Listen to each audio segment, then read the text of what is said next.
Hi, folks.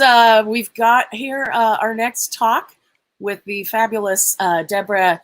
Oh my gosh, I know your last name. I have read it. I can spell it. I know it a million ways. Is it Ansell? Ansell? It is, although you can just call me Geek Mom. I get that a lot too. Geek Mom Projects on Twitter, and are you on Instagram too? Yes, I'm a little bit. Yes. Geek Mom Projects all over the place. Fabulous maker of lit up, bright, blinky things. Yeah, so enjoy this talk. There you go. Thanks so much, Barb. I appreciate it. All right, so I don't get asked to do a lot of PowerPoint presentations, and after kind of these bad jokes, maybe I won't get asked to do a lot more, but this first slide works best if you have no sense of pronunciation, but welcome to my talk. I'm going to be talking about, actually, let me back up for 1 second, because this video gallery shows a small sampling of pieces I've made using the technique I'm going to discuss today. It's an inner glow edge lighting technique, as I like to call it. And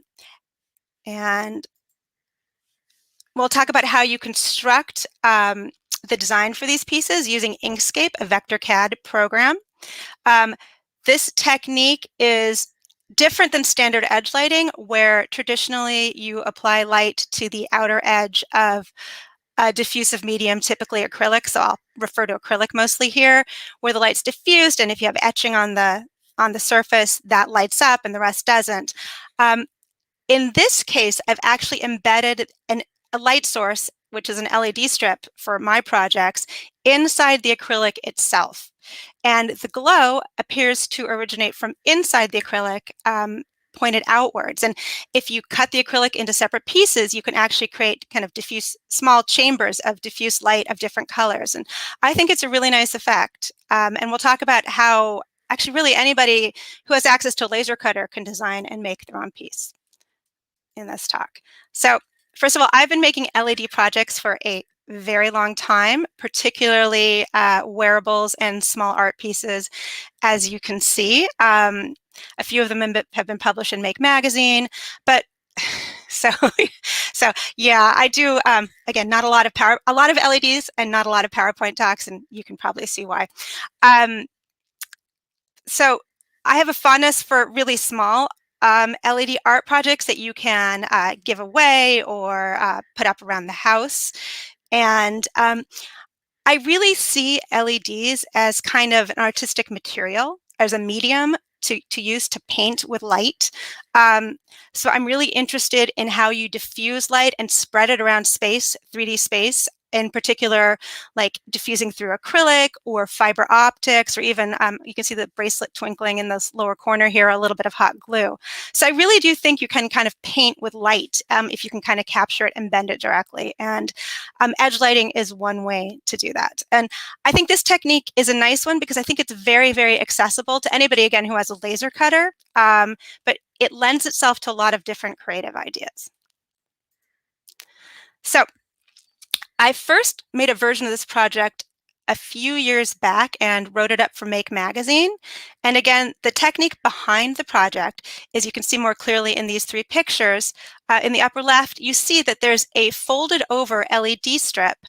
So the first version had an LED strip literally folded in half into a straight line and running up and down the middle of acrylic that has kind of an outer frame, and where the interior is cut into puzzle pieces that sit inside the frame.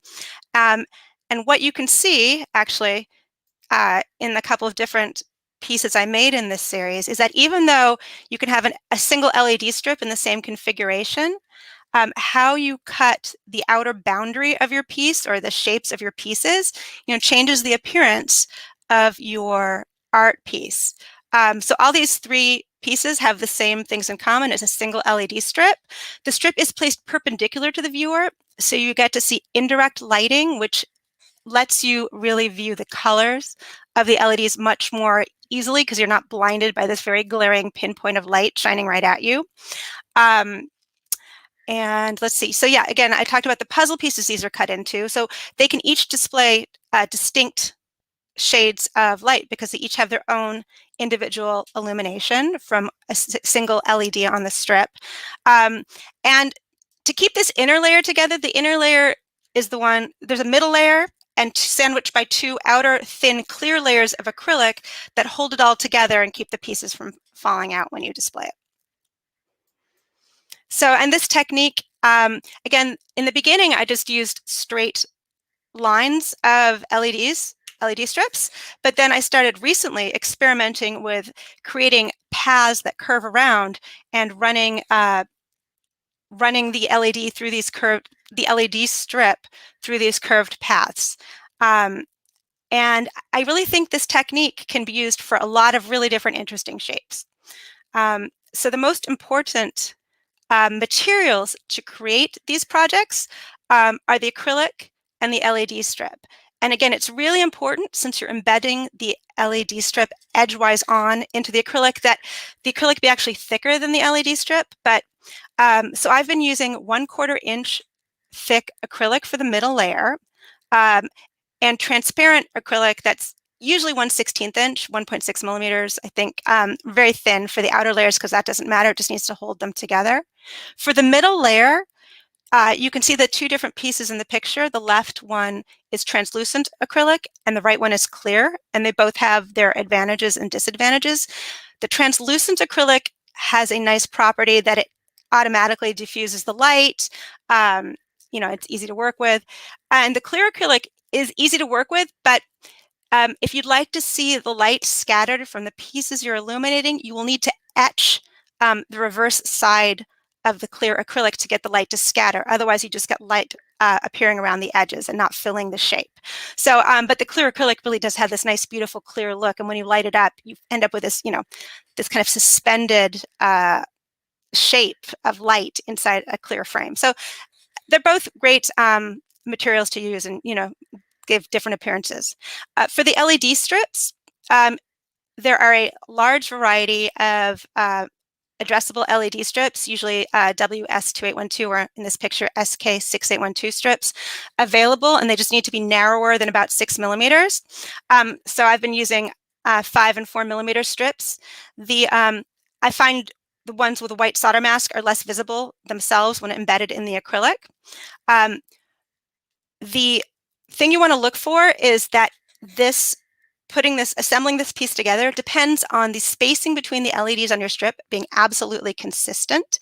So usually every 1/2 meter or so, LED strips you buy have a join where they've been, you know, soldered different pieces together to make one larger strip. And most of the time, that join has a slightly different spacing than the rest of the strip. So if you have a strip like that with a join with a different spacing, it generally won't work as well in that technique. So you can solve that problem by using, you know, 1/2 meter strips of LEDs or fewer, which for a 60 LED per meter strip, which is standard, gives you about 30 LEDs to work with. Or you can, you know, resolder the strip yourself, or just get lucky and find one where the join really doesn't change the spacing. And also in my builds, I like to use white hookup wire. If you can see in the picture here, it's the least obtrusive of the ways to power your project. So when you're planning the design, which we'll go into in more detail, it's all about defining a path for the LED strip in the acrylic. And you'll surround that path with pieces for the LEDs to illuminate. So the thing to remember when we're designing the path, and we'll talk a lot about designing that path in a moment, is it needs to be a single unbroken path, unless you want to solder different pieces of LED strip together and inside the acrylic with wires, and that would be its own look, but that's harder, but it's certainly doable. So it's easiest to have a single unbroken path because it's a single LED strip fitting in a very narrow acrylic piece of sheet. It can't cross itself. You want to generally avoid sharp bends. If you can see in the heart, the LED strip can navigate, you know, pretty sharp bends itself. But when you get to the LEDs, you can't really place an LED itself at a sharp bend, and the more LEDs you have and the more bends, the more likely those two are going to intersect. So it's just easier to have softer bends, and you don't have to worry so much about the LED placement along the path. And when we create our path, you want kind of a snug fit for the puzzle pieces. so that they don't shake around too much when you're displaying your piece. And the best way to get a snug fit is to actually cut out, to create cutouts for the LEDs and even the capacitors, those little tiny capacitors on the strip around the LED path itself.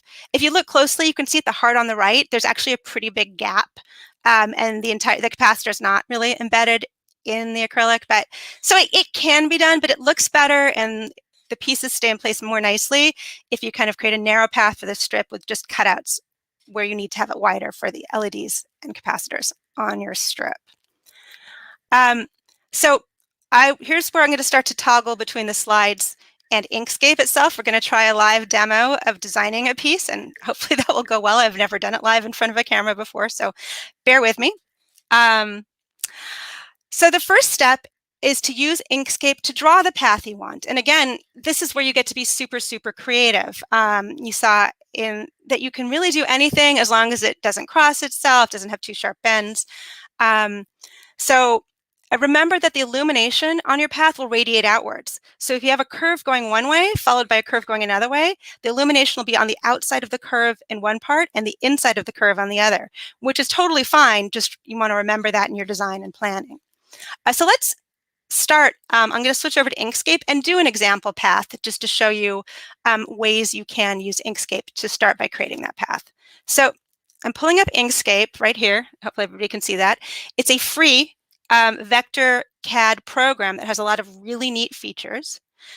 We're going to become, or if you're not already, you're going to need to become kind of familiar with paths in Inkscape, which are distinct from the shapes it comes with. It comes with some predefined shapes, circles, spiral, different things.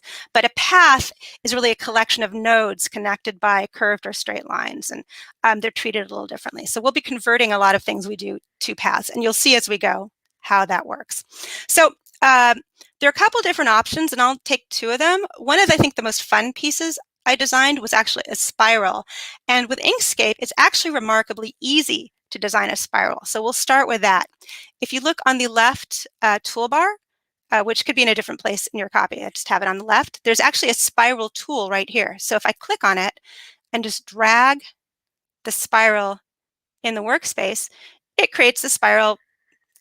Bing, bang, boom, done. Now, you can change the properties of the spiral. If you look on top, you can change how many turns it has. That's personal preference, and of course, how long your strip is. One thing I would recommend if you're creating a spiral path is keep the divergence at about 1.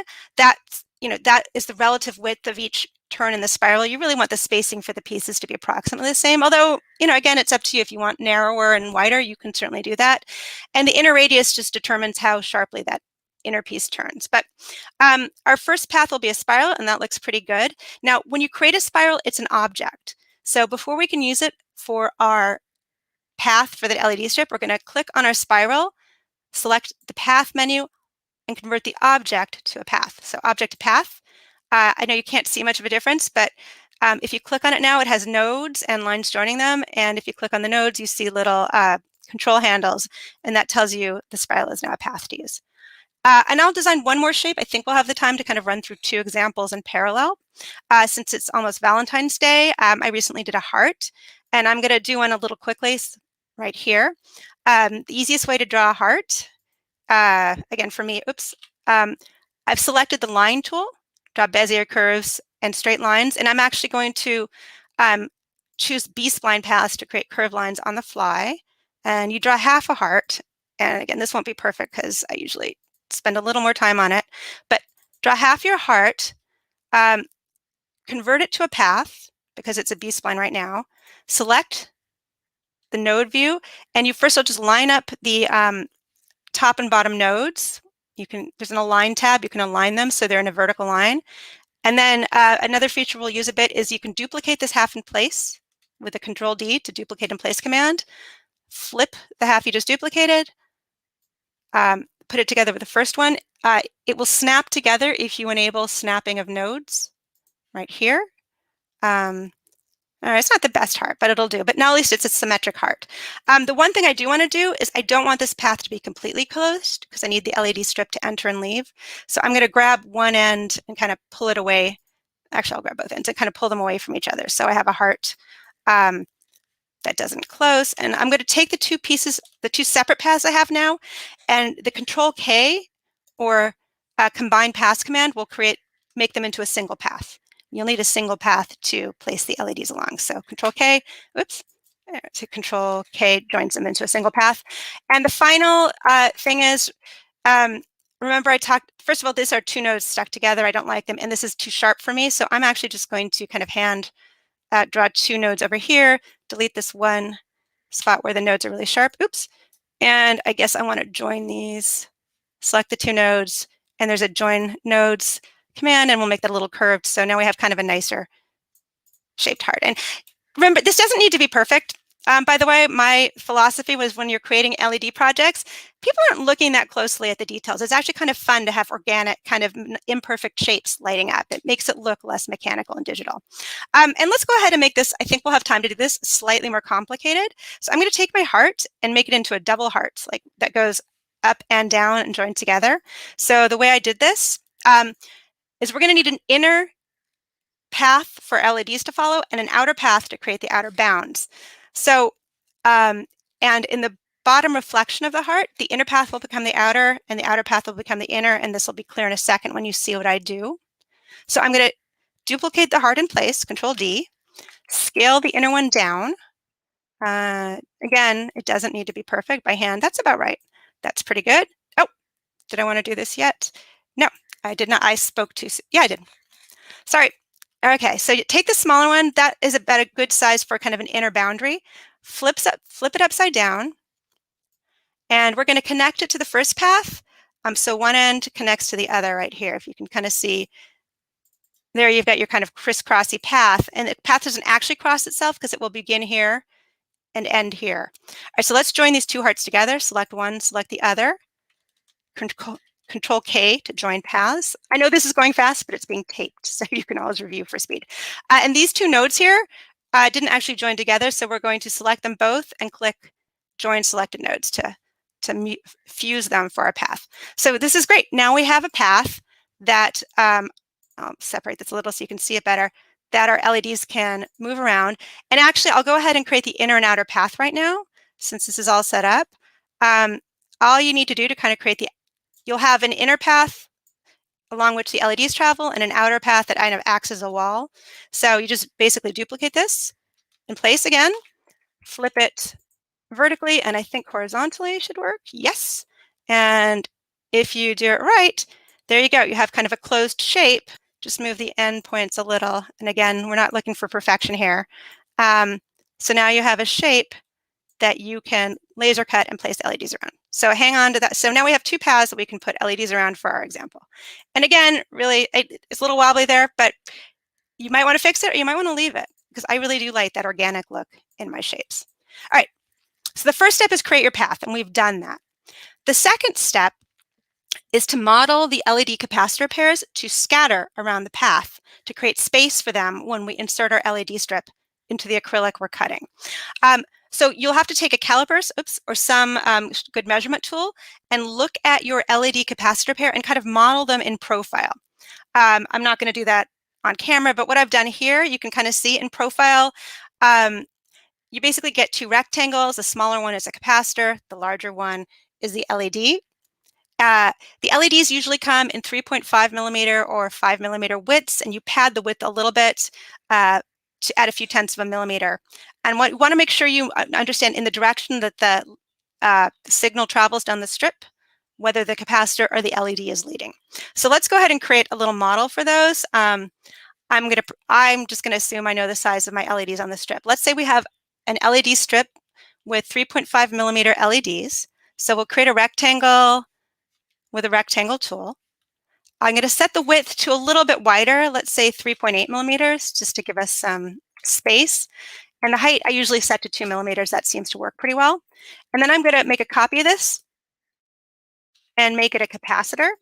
And again, it's not perfect. I usually model the capacitor of about, I don't know, a rectangle of 1.5 wide and 1.5 high. And that seems to work pretty well. But again, the reason I can't, put out general models for people to use is every LED strip's a little bit different. So you'll have to measure good values for yourself with your LED strip.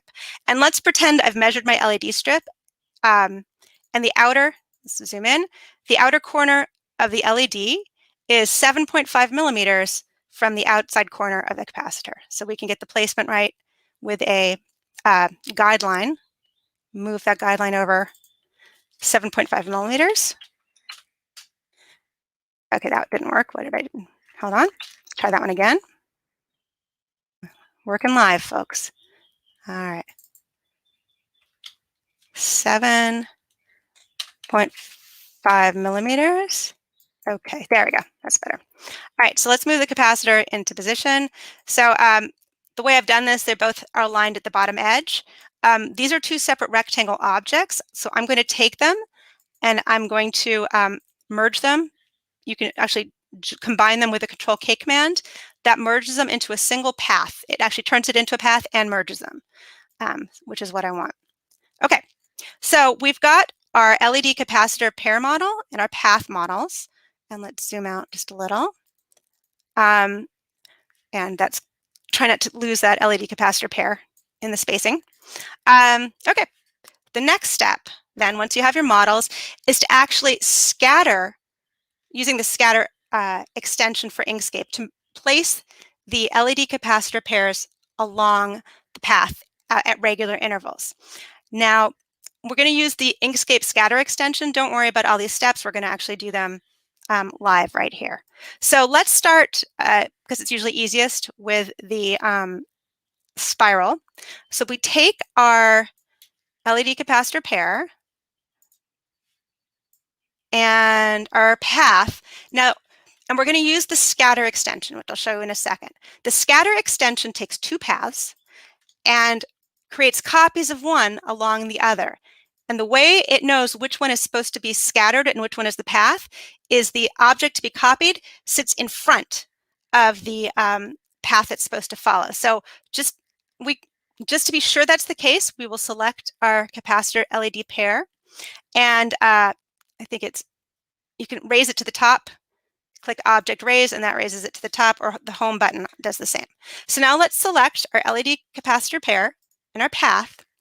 And we're going to create copies of this pair all along the path. And if you have, for example, a 60 LED per meter strip, the LEDs fall at intervals of 16.67 millimeters. Just trust me on that, or do the math. It's pretty easy to do. So we've selected our two paths. We'll go to our extensions, select Generate from Path, Scatter, and here are the options we have. Now, the first thing you'll want to do when you open up the Scatter dialog box is click Live Preview, because that lets you see how changing the parameters affects your model. So I'm going to click Live Preview, and that shows me how it's going to look, and it's actually off to a pretty good start. So the settings you will want, I think I've mostly got checked already. Follow the path orientation means you want it to rotate the LED as it goes around the strip. You don't want it perpendicular to the strip, for example. Do not select stretch spaces. You want uniform spacing between your copies of the LED. Space between copies. The LEDs sit at 16.67 millimeter intervals, or let's say 16.7, but each LED capacitor pair, if you remember, is 7.5 millimeters wide. So the space between copies is actually 16.7 minus 7.5, which gives you 9.2, which is great. Normal offset moves the LED perpendicular to the path. You want it to be 0, otherwise the spacing along the path will change. So leave that at 0. Tangential offset can be useful for things like, you see right here, we have an LED kind of hanging off the end of the path. If we don't want to do that, we can change that value.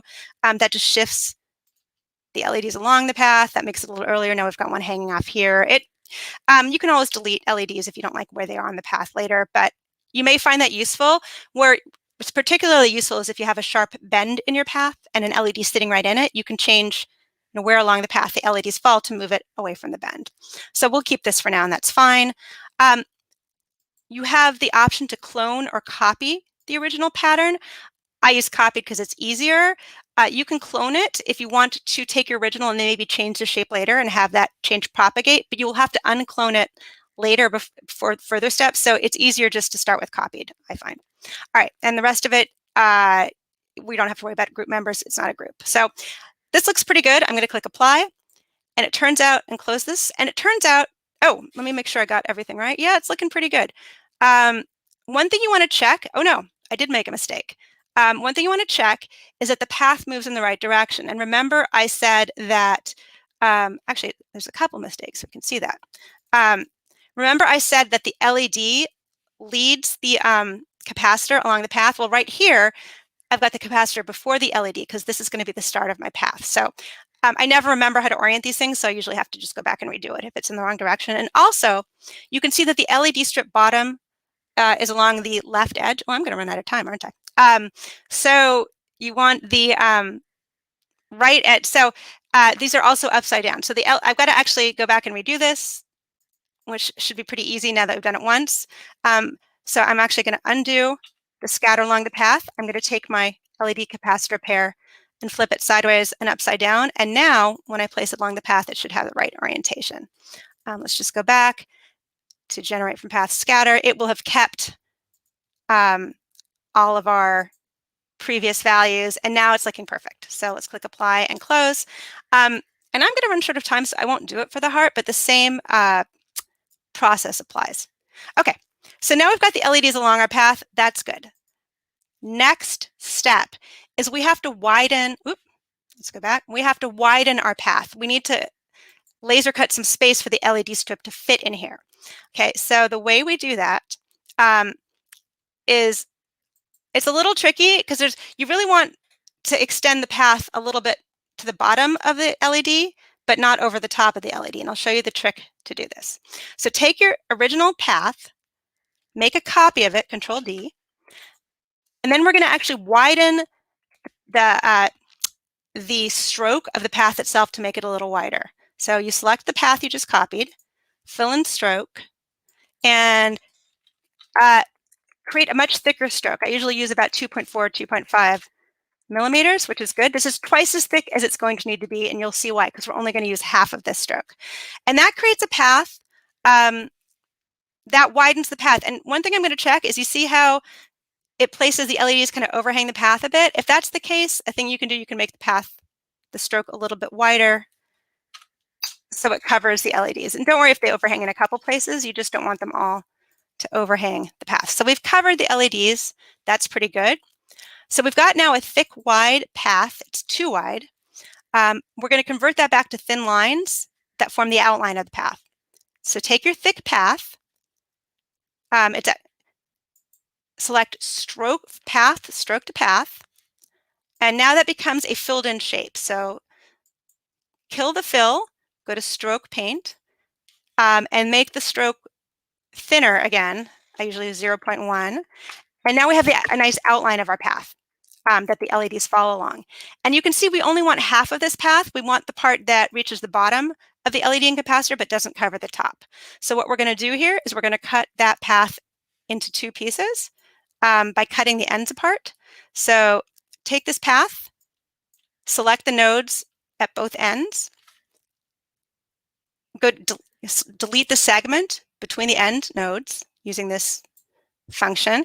Now our path is broken into two pieces, an inner one and an outer one, and you can break them apart with Control-Shift-K or break path.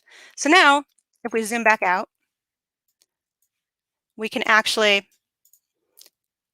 delete the part of the path that covers the top of the LEDs and just keep the part of the path that goes around the bottom of the LEDs. And that looks pretty good. That's going to hold our LED strip in that long curvy path, and the LEDs themselves will have space to kind of poke out into the acrylic from the LED strip. So now we create a new narrower path from our original. We select our original plus the extension of the path we created. So we're going to join them together with combine path, Control K. Join the ends. So select the endpoints. Use that. This is a join nodes feature. So select the nodes, join them, and you can see now we've got kind of a solid shape if we choose to fill it. Okay, so now let me see. we have widened our path, and now we're going to merge the LEDs into one long continuous path. So I know I'm running a bit over, but I should be able to finish up pretty quickly, I think. Okay, so to merge everything together to be laser cut, first of all, we need to take the LEDs, make sure you've selected your LEDs that you copied. They're going to be in a big group, and break that group apart with Control-Shift-G into separate elements, okay? And then combine that group into combine those elements into one path with Control-K. You don't want them to be a group, you want them to be a continuous path. I'm actually going to delete this inner LED because I just don't like it here. It's not going to look very good in the pattern.